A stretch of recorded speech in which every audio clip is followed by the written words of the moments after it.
sur la situation de la pandémie Covid-19 au Sénégal. Ce jeudi 7 mai 2020, le ministère de la Santé et de l'Action sociale a reçu les résultats des examens virologiques ci-après. Sur 1027 tests réalisés, 59 sont revenus positifs, soit un taux de positivité de 5,74%. Les tests positifs sont répartis comme suit. 51 contacts suivis par nos services, 8 cas issus de la transmission communautaire répartis entre Pikine 1, Parcelles Assainies 2, Grand Yoff 1, Maristes 1, Rufisque 1, Yeumbeul 1 et Touba 1.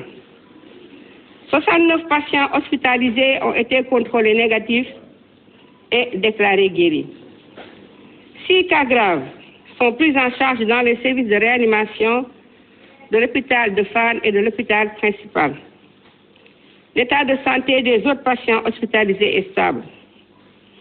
Comme annoncé hier, le Sénégal a enregistré son 13e décès lié au Covid-19. Le mardi 5 mai 2020, il s'agit d'un homme âgé de 94 ans. Le ministère de la Santé et de l'Action sociale prie pour le repos de son âme et présente ses condoléances à la famille éplorée.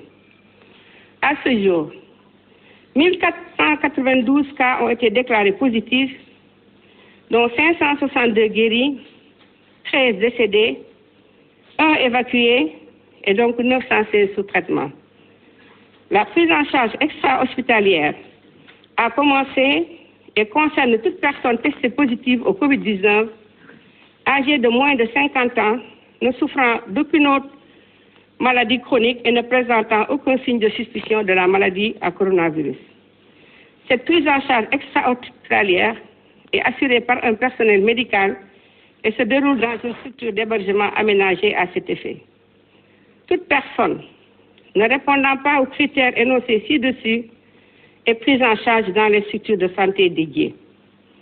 Le ministère de la Santé et de l'Action sociale exhorte les populations au respect strict des mesures de prévention collective et individuelle.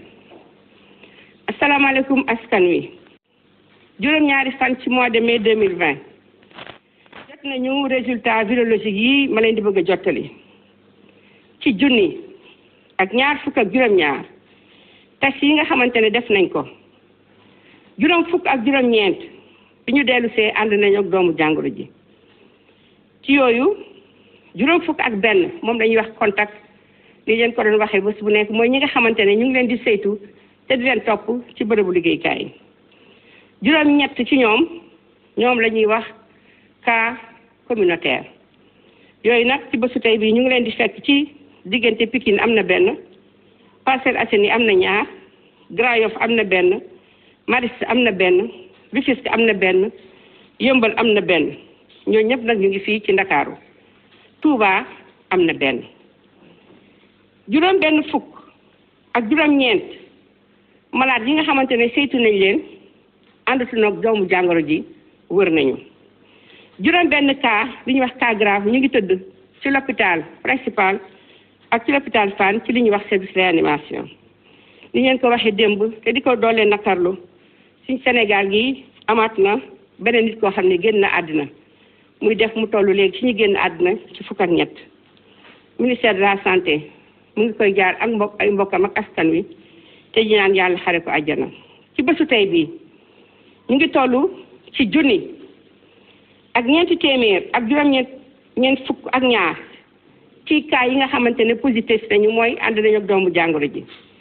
Ci yooyu juróomi téeméer ak juróom-benn fukk ak ñaar wër nañu, fukk ak ñett wàññeeku nañu mooy gaañu nañu, benn delloo nañ ko réewam. Ñu toll léegi ci ñi nga xam ne ñu ngi tëdd ci lalu hôpital ñu leen di faj ci juróom-ñeenti téeméer ak fukk ak juróom-benn. Comme ni leen ko waxee ci gaaw bi ñu génn ba léegi commencé nañ li nga xamante ne door nañu ko mooy ñi feebar am doomu jàngoro ji te seen yaram yëgul ne ñu ngi feebar moom la ñuy wax prise en charge extra hospitalière.